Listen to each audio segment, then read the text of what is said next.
अगर आप क्रिप्टो में इन्वेस्ट करते हैं या फिर करना चाहते हैं तो आज का वीडियो आपके लिए बड़ा इंपॉर्टेंट होने वाला है, कुछ ऐसा कि आपको इस वीडियो की जरूरत आगे भी काफी पड़ने वाली है। इस वीडियो में क्रिप्टो टैक्स से जुड़ी बड़ी क्रूशियल और इंपॉर्टेंट इन्फॉर्मेशन मुझे आप तक पहुंचानी है। बिकॉज अगर आपने क्रिप्टो में इन्वेस्ट किया है, ट्रेड किया है, इस साल किया, पिछले साल या फिर इवन 3-4 साल पहले किया है, टैक्स पे नहीं किया है, तो आपको इनकम टैक्स का नोटिस आ सकता है एंड आप बड़ी दिक्कत में फंस सकते हैं। इसके अलावा कई क्वेश्चन आपने पूछे थे पिछली वीडियो के कॉमेंट सेक्शन में क्रिप्टो टैक्स पर कि क्रिप्टो टैक्स कैसे भरना है, इसका प्रोसेस क्या होगा, कितने पैसों की क्रिप्टो खरीदने या फिर बेचने पर टैक्स भरना है। सिमिलरली अगर कोई टैक्स नहीं भरता तो उसको क्या दिक्कतें आ सकती है, कहीं उसका अकाउंट तो ब्लॉक नहीं हो जाएगा, कैसे क्रिप्टो टैक्स कैलकुलेट करना है, एंड अगर सिर्फ 500 रुपए का भी प्रॉफिट हुआ है क्या उसमें भी टैक्स भरना है। तो सवाल काफ़ी सारे हैं जो इंपॉर्टेंट है। जो ट्रांजेक्शन आपने 2022 से पहले किए हैं, जो प्रॉफिट से आपको 2020-21 में हुआ है क्या उस पर भी टैक्स देना है। सो क्रिप्टो टैक्स पर आपके ऑलमोस्ट हर सवाल का जवाब आज आपको इस वीडियो में मिलेगा एंड आज मेरे साथ इस पर बात करेंगे, आपके सभी डाउट्स को क्लियर करेंगे crypto tax expert CA Sonu Jain. तो सोनू, वेलकम टू अनकट। सबसे पहले आप ये बताएं कि लोग सीरियसली नहीं ले रहे आजकल क्रिप्टो टैक्स को। They are not into it कि यार फाइल करेंगे तो हो जाएगा, नहीं करेंगे तो भी हो जाएगा। तो क्रिप्टो टैक्स फाइल करना कितना इंपॉर्टेंट है यूजर्स के लिए और क्या इससे बचा जा सकता है, जरा ये बताएं आप। Yes, absolutely, sir. So I think first of all, filing crypto tax return is very very important for crypto investors क्योंकि यहाँ पर पहली चीज ये है कि सारे जो भी इंडियन इन्वेस्टर्स ने ट्रेडिंग करी है इन द फाइनेंशियल ईयर 2022-23 उसका ट्रेडिंग डेटा ऑलरेडी गवर्नमेंट के पास है अवेलेबल। क्योंकि 1 जुलाई 2022 से टीडीएस स्टार्ट हुआ था, तो मतलब if any investor has traded from 1 जुलाई 2022 तो उनका वो टीडीएस डिडक्ट हुआ है ट्रांजैक्शंस पे और it is deposited against their PAN with the government. तो पहली चीज है कि government already has the trading data of crypto investors. तो इससे क्या होता है कि let's say a user chooses not to file his return, तो यहाँ पर पहली चीज है कि उनको नोटिस आ सकता है कि you have not declared your income. क्योंकि government already has the trading data, उसके बेसिस पे वो कंप्यूट करके आपको बता देंगे कि आपको टैक्स रिटर्न फाइल करना था, आप मिस कर चुके हो, you can still file it. अभी दूसरी चीज है कि बहुत सारे इन्वेस्टर्स रिटर्न तो फाइल करते हैं लेकिन वो ये सोचते हैं कि हम क्रिप्टो को स्किप कर देते हैं फॉर वॉट एवर रीजन, मतलब आई डोंट वांट टू पे टैक्स ऑन क्रिप्टो इनकम और एनी सच रीजन। तो इस केस में भी देयर इज अ इशू, क्योंकि जैसे मैंने बताया when the data is already available आप उस इनकम को स्किप नहीं कर पाओगे, क्योंकि गवर्नमेंट उस इनकम को करस्पॉन्ड करके देखेगी कि टीडीएस में जो आपका सेल वैल्यू दिखा रहा है और जो आपने क्रिप्टो आईटीआर जो आपने फिल किया उसमें शेड्यूल वीडियो में आपने सेम सेल वैल्यू दिखाया है या नहीं। अगर वहां पर मिसमैच होता है तो again there is a possibility कि आपको नोटिस आ सकता है। और तीसरी चीज है कि which is again a very important point कि अगर आप अपने क्रिप्टो इनकम को या तो करेक्टली आप डिक्लेयर नहीं करते हो या फिर आप रिटर्न ही फाइल नहीं करते हो, then there is a penalty of 50% to 200% of the tax amount. तो अगर गवर्नमेंट अपने एंड से आपको नोटिस दे करके फिर आप रिटर्न फाइल करते हो तो देन अपार्ट फ्रॉम आप टैक्स तो पे करोगे ही, आप इंटरेस्ट भी पे करोगे, पेनल्टी भी पे करोगे उसके ऊपर, क्योंकि आपने उस इनकम को डिक्लेयर नहीं किया था। उस वजह से जो टैक्स अमाउंट बनेगा उसके ऊपर आपको 50 to 200% of the tax amount की एडिशनल पेनल्टी भी लगाई जा सकती है। हाँ, तो again like considering all this factors it is very important for crypto investors to file their return accurately. मेरा नेक्स्ट क्वेश्चन यही होने वाला था जो आपने अभी बताया कि कुछ लोग ये कह सकते हैं कि भाई हम तो अभी फाइल नहीं कर रहे, जब गवर्नमेंट का नोटिस आएगा देख लेंगे। क्योंकि हो सकता है लाखों में से कितने लोगों को गवर्नमेंट नोटिस भेज देगी। लोग ये सोचते हैं यार ठीक है 100 को आ जाएगा, 1000 को आ जाएगा, हम तो बच जाएंगे। तो क्या सबको नोटिस भी आ सकता है, कुछ ऐसा भी रहता है? Yes, yes, absolutely, sir. अभी in the recent times जो डेवलपमेंट्स हुई है, government has started using artificial intelligence और मतलब मशीन लर्निंग टेक्नोलॉजीज। तो इससे क्या होता है कि गवर्नमेंट के पास जो डेटा है उसको वो करस्पॉन्ड करके देखेंगे थ्रू ऑटोमेटेड मैकेनिज्म कि आपने जो इनकम डिक्लेयर किया वो उससे मैच हो रहा है या नहीं। अगर वहां पर मिसमैच होता है तो ऑटोमेटेड आपको एक नोटिस आ जाता है। तो ऐसा नहीं है कि गवर्नमेंट हर एक इंडिविजुअल का रिटर्न मैन्युअली चेक करके आपको नोटिस देंगे, तो वैसा नहीं है। The first point of check is always कि एक मशीन रीड करेगा कि आपने जो रिटर्न में डेटा फीड किया इज इट सेम एज कि गवर्नमेंट के पास जो डेटा है। अगर वहां पर मिसमैच है तो इट इज पॉसिबल कि चाहे 1 लाख क्रिप्टो इन्वेस्टर्स ने भी गलती करी हो, सबको नोटिस आ सकता है। अभी उसके बाद की जो प्रोसीडिंग्स होगी इट डिपेंड्स कि अगर इन्वेस्टर्स ने अपने रिटर्न को रेक्टिफाई किया या फिर इनकम जो उन्होंने डिक्लेयर नहीं किया था उसको दे स्टार्ट डिक्लेयरिंग, तो फिर that becomes a very simple process.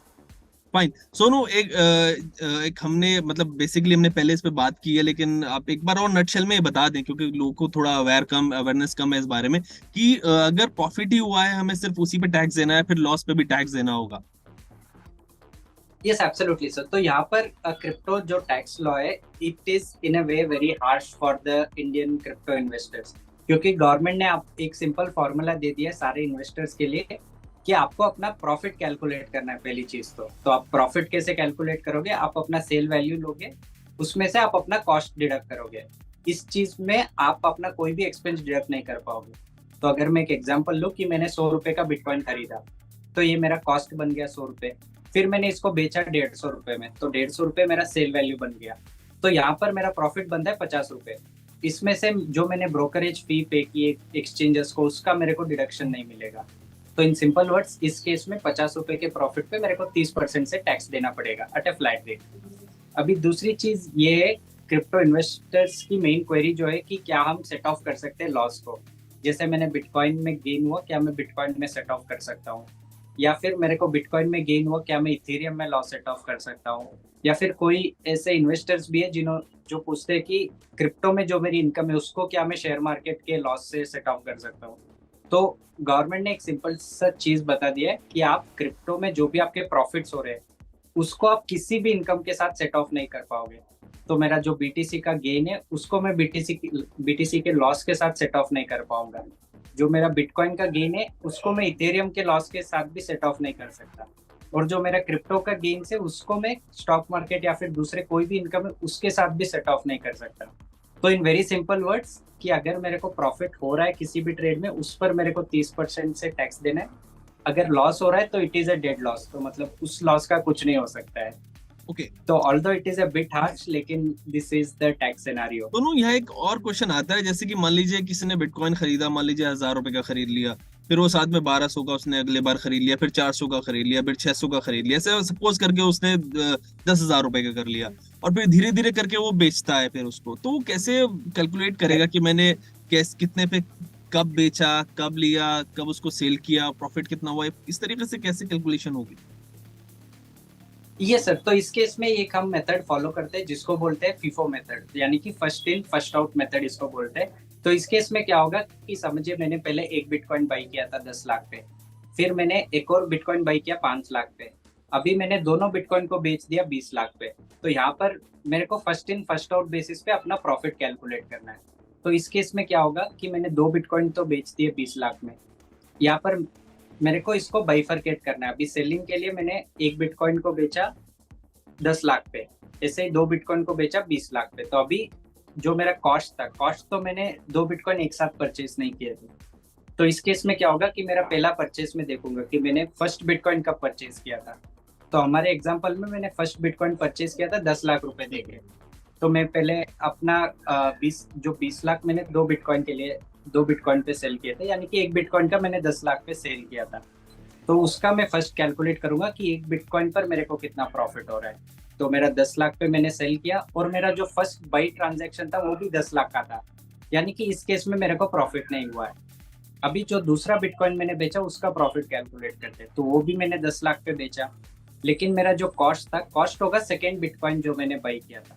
तो सेकेंड बिटकॉइन मैंने 5 लाख देके बाई किया, तो यहाँ पर मेरा कॉस्ट 5 लाख बन जाता है और मेरा प्रॉफिट निकल के आएगा 5 लाख रुपीज। इस पर मेरे को 30% से टैक्स देना होगा। तो ऐसे ही अगर क्रिप्टो इन्वेस्टर्स अपना प्रॉफिट कैलकुलेट करते हैं तो उनको हर कॉइन लेवल पे अपना जो एक्विजिशन से और सेल से उसको पहले डेट वाइज फिल्टर करना होगा, और फिर उसके बेसिस पे आप वो कॉस्ट मैच करेंगे कि जो मैंने पहले खरीदा वही मेरा पहले कॉस्ट कंसिडर होगा जब मैं बेच रहा हूँ। फाइन। सो एक चीज और बताएं कि अभी क्या आपसे हमारी बात हुई थी थोड़े वक्त पहले, होपफुली 5-6 महीने पहले, तो इस वक्त में कुछ क्रिप्टो टैक्स पे लेकर कोई अपडेट आया है क्या गवर्नमेंट की तरफ से, या फिर सब कुछ एज इज है? यस आई थिंक सर, एक मेजर इम्पोर्टेंट अपडेट जो आया है, लाइक जो हमने 5-6 मंथ्स पहले वीडियो की थी और आज के डेट में, तो एक मेजर अपडेट जो है वो है शेड्यूल वीडीए ऑफ आईटीआर। तो क्योंकि पहले जब हमने डिस्कस किया था, आई थिंक शेड्यूल वीडीए नहीं आया था। तो बेसिकली शेड्यूल वीडीए क्या है कि जो अपना आईटीआर फाइलिंग फॉर्म होता है जिसमें हम हमारे सारे क्रिप्टो इनकम्स या फिर सैलरी इनकम हो गया, कैपिटल गेन्स इनकम हो गया, उसको डिक्लेयर करते हैं। तो उसी में गवर्नमेंट ने एक सेक्शन डाल दिया स्पेसिफिक फॉर क्रिप्टो इन्वेस्टमेंट्स, उसको नाम दे दिया उन्होंने शेड्यूल वीडीए। तो वीडीए का मतलब है वर्चुअल डिजिटल एसेट्स, जो कि गवर्नमेंट क्रिप्टो को एक लीगल नेम से बुलाती है, वो है वर्चुअल डिजिटल एसेट्स। तो उन्होंने आईटीआर में एक सेपरेट सेक्शन डाल दिया और इन्वेस्टर्स को बोला कि आपका जो भी क्रिप्टो का ट्रेडिंग डिटेल्स है आप वो इस फॉर्मेट में फिल कर दीजिए अपने आईटीआर फॉर्म में। तो अगर शेड्यूल वीडी में जो भी डिटेल्स यूजर्स फिल करेंगे वहां पर 5 मेजर डिटेल्स आपसे पूछते हैं गवर्नमेंट। तो पहला है कि बाई डेट क्या है आपका, तो जो भी आपने ट्रांजैक्शन करी है उस ट्रांजैक्शन के लिए बाई डेट क्या है। दूसरी चीज है सेल डेट क्या है, कि किस दिन आपने उसको बेचा। तीसरी चीज है कि बाई वैल्यू क्या थी, तो जब मैंने परचेज किया उस वक्त मैंने कितना बाई वैल्यू पे किया था। फिर चौथी चीज है कि सेल वैल्यू कितना है, तो जब मैं बेच रहा हूँ मैंने कितने वैल्यू पे बेचा। और लास्ट कॉलम जो है वो प्रॉफिट और लॉस का है। वहां पर उन्होंने एक मेजर चीज ये बताई है कि अगर आपका प्रॉफिट है तो आप प्रॉफिट का अमाउंट फिल कीजिए, अगर आपका लॉस है तो आपको 0 डालना है। तो उन्होंने वेरी सिंपल वर्ड्स में बता दिया कि आपको सेट ऑफ लॉस नहीं मिलेगा। तो उस जो उन्होंने फॉर्मेट रिलीज किया उसमें भी सेट ऑफ लॉस नहीं है, क्योंकि अगर हम उस फॉर्मेट में देखेंगे तो वहां पर 5 चीजें पूछी गई थी, buy date, sell date, buy value, sell value और प्रॉफिट और लॉस। इस पांचों में से उन्होंने कहीं पर आपको कॉइन का नेम भी नहीं पूछा है, क्योंकि अगर मैं 2 कॉइन के बीच में भी सेट ऑफ करना चाहूँ या फिर सेम कॉइन में सेट ऑफ करना चाहूँ, कहीं पर वो मेंशन तो होना चाहिए कि मैं कॉइन का नेम लिख के फिर सेट ऑफ कर सकता हूँ। तो उन्होंने वो भी ऑप्शन प्रोवाइड नहीं किया इन्वेस्टर्स को।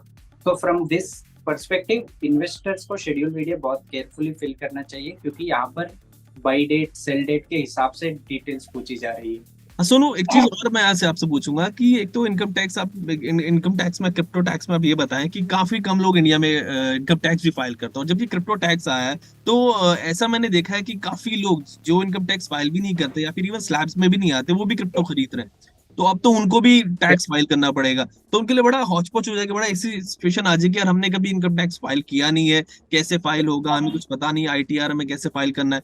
एक तो ये थोड़ा सा नक्शा आप देखें, दूसरी चीज ये बताएं कि फाइल करना कैसे। Yes absolutely sir. तो पहली चीज है कि जब भी एक इन्वेस्टर जो है वो अपने क्रिप्टो टैक्सेस का जो प्रोसेस स्टार्ट करते हैं, तो वहां पर पहली चीज है कि आप जो इन्वेस्टर्स को उनके सारे ट्रेड रिपोर्ट्स पहले तो इकट्ठा करने होंगे।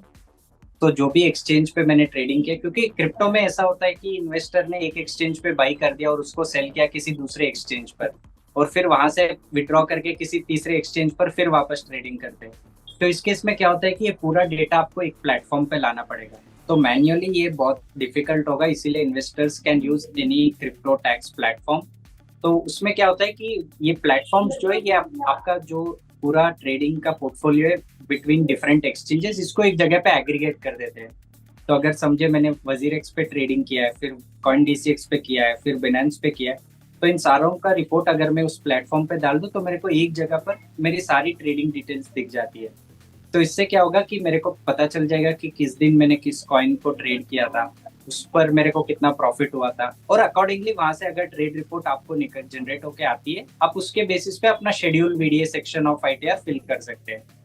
तो for crypto investors manually it will not be possible, क्योंकि मतलब देयर आर वेरियस वेरिएबल्स, लेकिन यूजिंग ए टैक्स प्लेटफॉर्म उनको मतलब it will be very easy to calculate the crypto taxes. अभी दूसरी चीज ये कि should investors file the ITR, क्योंकि बहुत सारे investors are either not filing या फिर उनका मतलब इनकम इज वेरी लो। तो यहाँ पर एक चीज ये है कि अगर इन्वेस्टर्स ने ट्रेडिंग करी है तो एक चीज है कि टीडीएस उनका डिडक्ट हुआ है, और अगर उनका प्रॉफिट भी नहीं है किसी ट्रेड में तो एटलीस्ट वो आईटीआर फाइल करके अपना जो रिफंड है वो रिफंड ले सकते हैं। दूसरी चीज है कि अगर मेरा कोई ट्रेडिंग प्रॉफिट है और investors don't know how to file the tax return, तो अगर वो इनकम टैक्स के पोर्टल पर भी जाएंगे, जो गवर्नमेंट ऑनलाइन फैसिलिटी प्रोवाइड करती है टू फिल द रिटर्न्स, मतलब इट इज वेरी डिटेल्ड, वहां पर आपको स्टेप्स के साथ मिल जाएगा कि आपको कहाँ पर क्या फिल करना है। तो अगर कोई इन्वेस्टर है जिसका मतलब कोई और इनकम नहीं है, सिर्फ क्रिप्टो ट्रेडिंग इनकम है, वो अपना ITR 2 सेलेक्ट कर सकते हैं। तो ITR 2 फॉर्म उनके लिए एप्लीकेबल होगा। ITR 2 फॉर्म सेलेक्ट करके वहां पर वो शेड्यूल वीडीए सेक्शन में जाकर के अपने सारे क्रिप्टो के डिटेल्स फिल कर सकते हैं, तो that will be sufficient for them. बाकी अगर कोई इन्वेस्टर है जिसका समझे FD इनकम है, सैलरी इनकम है या फिर बिजनेस इनकम है, तो it is better to consult a tax professional in that case, क्योंकि फिर उनका ITR 3 एप्लीकेबल होगा। अगर बिजनेस इनकम है तो बिजनेस इनकम के सेपरेट डॉक्यूमेंटेशन होते हैं, तो that it is better to consult a tax professional. लेकिन अगर कोई इन्वेस्टर है जो सिर्फ मतलब वेरी स्मॉल पोर्टफोलियो, जो सिर्फ ट्रेडिंग करता है क्रिप्टो में, he can use ITR 2 form and fill the schedule VDA। Fine.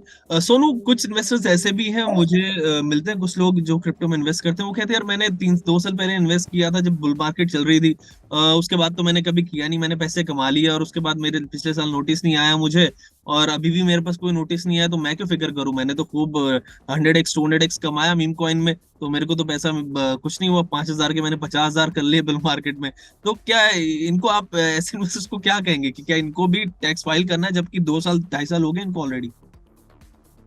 अब वो यस यस एब्सोल्युटली हाँ, सर। इसमें एक चीज और कि ये लोग अब ट्रेडिंग नहीं करते, अब इन्होंने बंद कर दिया है, तभी कर रहे थे।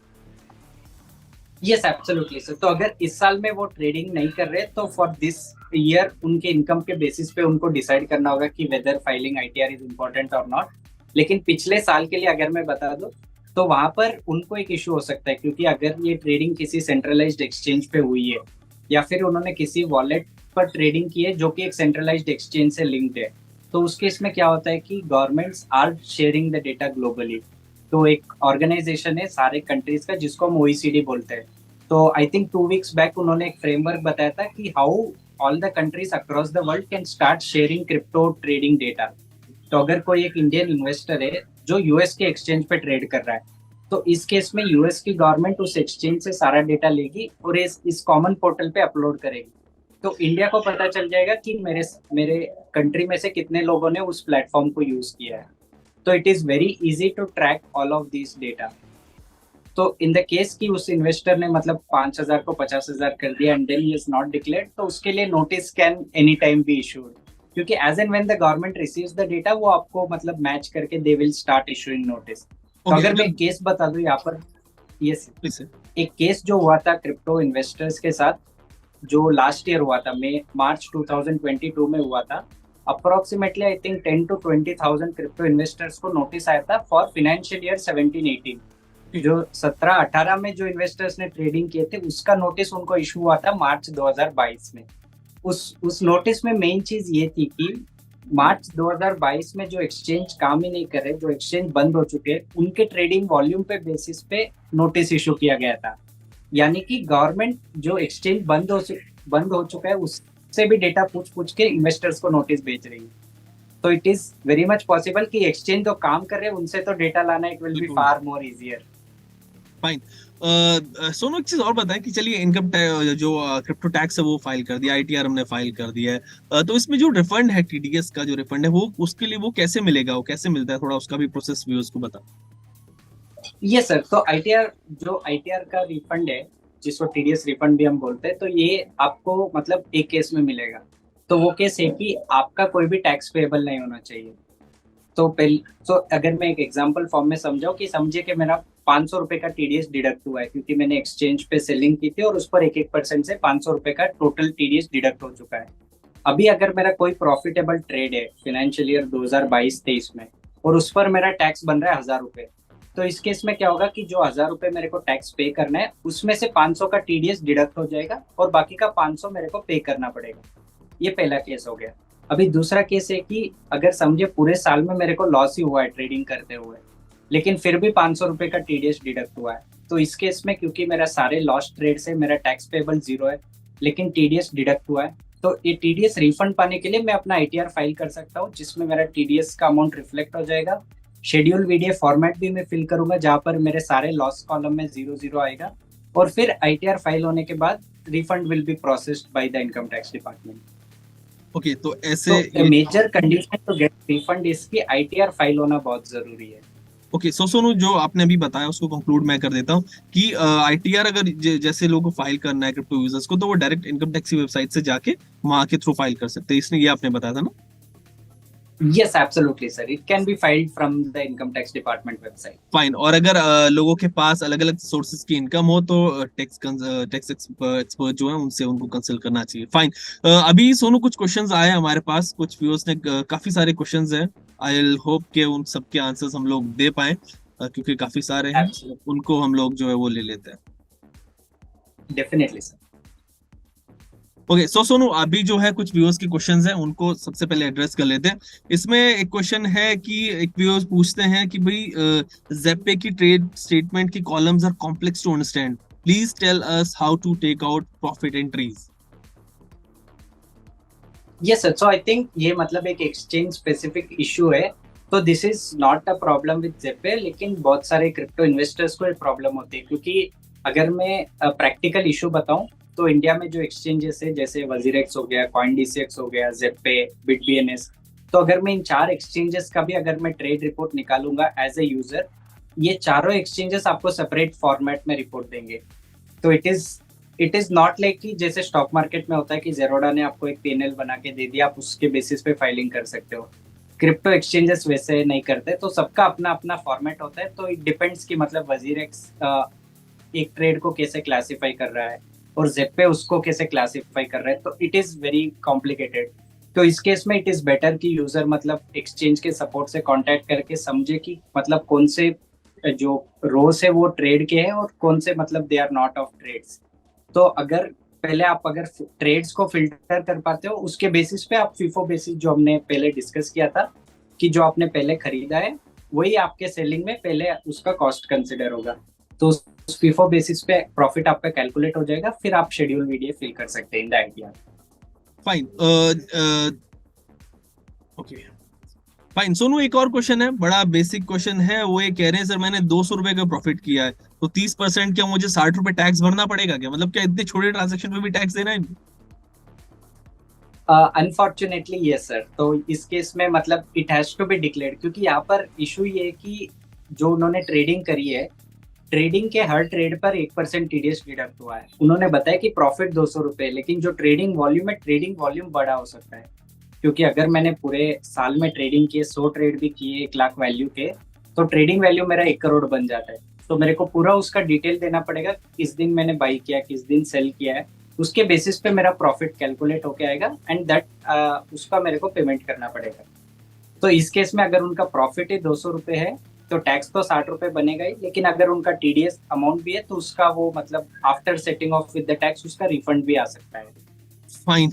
सोनू, एक और क्वेश्चन है कि what if I bought a coin से मैटिक एट 150 रुपीज, 10 यूनिट उन्होंने खरीदे, और फिर 100 रुपए पे 10 यूनिट लिए, और फिर बाद में 50 रुपए 10 यूनिट लिए, and sold all 3 units at INR 90 रुपए पे, then what would be the tax calculation? I mean ये आई थिंक हम लोगों ने आंसर कर दिया, लेकिन फिर भी अगर आप नटशेल में इसको बताना चाहें। यस एब्सोल्युटली सर, तो आई थिंक यहाँ पर ये फीफो बेसिस पे कैलकुलेशन होगा। तो ये बता रहे हैं कि इन्होंने 30 यूनिट को बेचा 90 रुपए पे, मतलब हर यूनिट को इन्होंने 3 रुपए पे बेचा है। और इनकी जो बाइंग थी, इन्होंने पहले 150 रुपए दे के 10 यूनिट बाई किए, यानी कि 15 रुपए पर यूनिट, फिर 100 रुपए दे के 10 यूनिट बाई किए, अगेन 10 रुपए पर यूनिट, और फिर 10 यूनिट इन्होंने बाई किए 50 रुपए दे के, which is 5 rupees per unit. तो अगर मैं सिर्फ यूनिट बेसिस पे इनका देखो तो मतलब इनको लॉस ही हुआ है, क्योंकि इन्होंने बेचा 3 रुपए पे है, लेकिन इनका कॉस्ट जो है वो है 15, 10 और 5 रुपए पर यूनिट।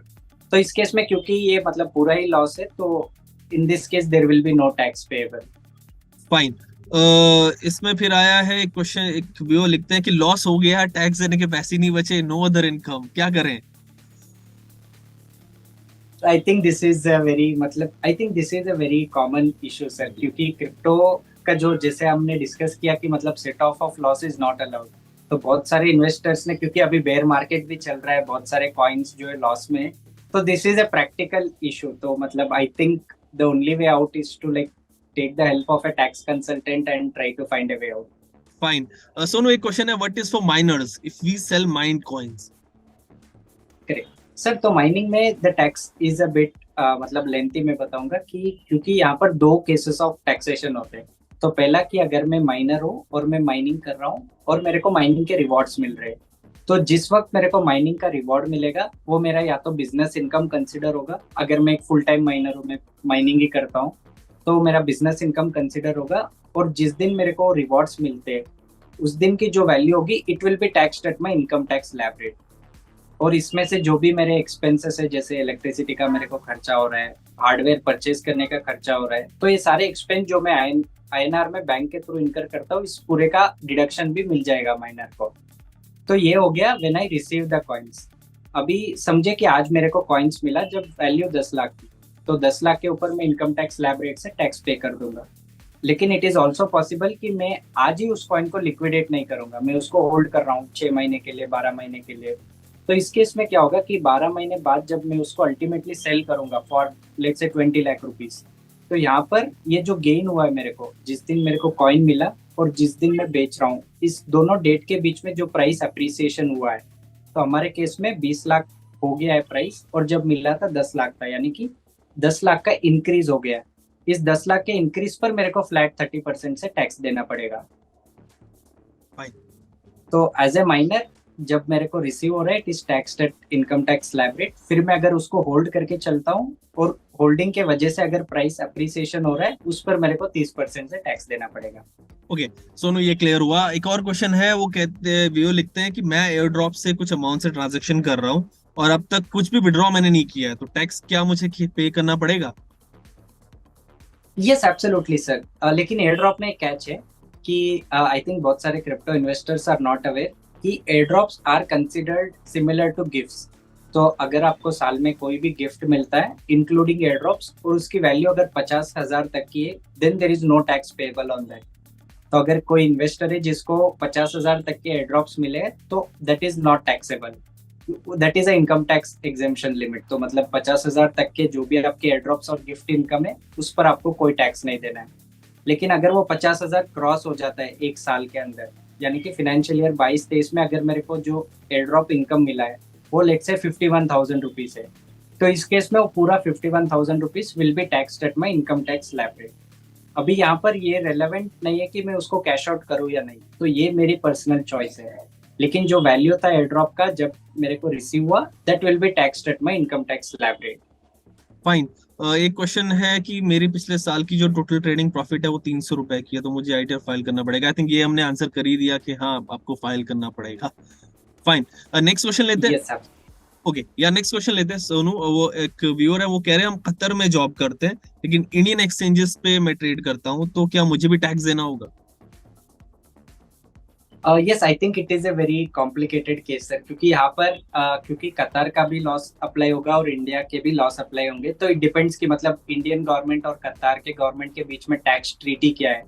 क्योंकि ये जो यूजर है is based out of Qatar, तो कतर के टैक्स लॉस भी देखने पड़ेंगे और इंडियन गवर्नमेंट का कतर गवर्नमेंट के साथ जो एग्रीमेंट है टैक्स का वो भी देखना पड़ेगा। तो only then it can be concluded कि वो इनकम इंडिया में टैक्स होगा या नहीं। फाइन, तो आई So think it is advisable to consult tax professional in that case. Exactly तो ये आंसर उनको मिल गया। और एक क्वेश्चन है कि अगर हम इंडियन एक्सचेंजेस पे ट्रेड करें तो टैक्स और टीडीएस एक्सचेंज मतलब खुद करेगा या फिर हमें करना पड़ेगा? Okay, so they are saying कि एक्सचेंज ही टैक्स और टीडीएस हमारे लिए जो वो कैलकुलेट करके देगा या फिर हमें खुद करना पड़ेगा? So I think this question is partially correct. तो in the sense कि TDS का जो compliances है वो पूरा exchange कर देगा। तो एज ए बायर मेरे को कोई भी मतलब TDS डिडक्ट नहीं कर रहा है, मेरे को पैन नहीं लेना है और मेरे को TDS फॉर्म फाइल नहीं करना है। तो इंडियन एक्सचेंजेस जो है वो ये सारे जो भी TDS के कंप्लायंसेस है वो कंप्लायंसेस कर देंगे और जो भी मेरा क्रेडिट है वो मेरे इनकम टैक्स पोर्टल पे अवेलेबल हो जाएगा। लेकिन जो टैक्स का अमाउंट है वो इनकम यूजर को कंप्यूट करना है और टैक्स भी यूजर को पे करना है बाय फाइलिंग इस टैक्स रिटर्न, ये एक्सचेंज नहीं करेगा। फाइन। सोनू, एक क्वेश्चन ये है कि इंटरनेशनल एक्सचेंज में ट्रेड कर रहे हैं तो भाई उसका क्या होगा, उसमें टैक्स हम कैसे देंगे? मतलब ये भी काफी लोगों का क्वेश्चन है क्योंकि इंटरनेशनल एक्सचेंजेस में लोग काफी पिछले 1-1.5 साल में ट्रेड कर रहे हैं। Yes, absolutely. So I think जो भी TDS आया था, after that we have seen a lot of investors move to international exchanges क्योंकि मतलब it was affecting their trading. तो but to answer the question, जो taxability है क्रिप्टो इनकम की does not change कि whether वो इंडियन एक्सचेंज पे हो रहा है या फिर फॉरेन एक्सचेंज पे। तो अगर क्रिप्टो इनकम यूजर जनरेट कर रहा है तो उसका मतलब it is still taxed at flat 30% और वो schedule VDA of ITR has to be filled. यहाँ पर एक इंपॉर्टेंट चीज ये कि क्योंकि TDS का कंप्लायंस वहां पर नहीं हो रहा है and it is not possible also, अगर मैं स्पॉट में ट्रेडिंग कर रहा हूँ या फिर मार्जिन में ट्रेड कर रहा हूँ on international exchanges, TDS as of now is not applicable क्योंकि it is not possible to deduct TDS। तो this are the 3 things that investor should be aware of. Fine. Sonu, एक क्वेश्चन और है, इसको हमने पिछली बार लिया था बट अगेन मैं चाहूंगा कि व्यूज कि मतलब ये क्लियर हो जाए और ज्यादा। काफी बार लोगों ने इस पे कमेंट भी किया है कि क्या हमें टैक्स तभी फिल करना है जब हमने अपने मतलब वॉलेट से बैंक में ट्रांसफर कर लिए या फिर हमारे अगर वॉलेट में भी हमने ट्रांसफर किए सेल करके कॉइन्स को तब भी टैक्स देना? Yes sir, so I think this is one of the most common questions जिसे आपने बताया। तो जो टैक्स लॉ है वहां पर गवर्नमेंट ने सिंपली बोल दिया कि अगर आपको प्रॉफिट हो रहा है तो यू आर लायबल टू पे द टैक्स।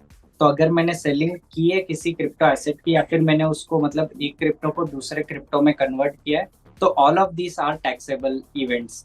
तो जब भी मैंने समझे बिटकॉइन को अगर मैंने इथेरियम में कन्वर्ट किया, तो वहां पर मैंने बिटकॉइन को बेचा है इन अ वे।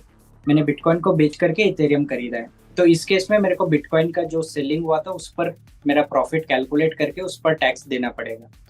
इट इज इररिलेवेंट कि मैं उसको बाद में आईएनआर में विड्रॉ करता हूँ या नहीं। So that is purely my personal choice. Fine Sonu, thanks for this conversation. आपके वक्त के लिए, मतलब आपने वक्त दिया इन अ शॉर्ट नोटिस पे। अभी मतलब इसको इतना ही रखेंगे, और जो भी क्वेश्चंस आएंगे आई होप कि बहुत सारे क्वेश्चंस तो आ ही जाएंगे पक्का, क्योंकि ये सबसे हॉट टॉपिक है और लोगों को जानना है इसके बारे में, पता नहीं है। प्लस यहाँ पे लोग भी नहीं है जो समझा सकते।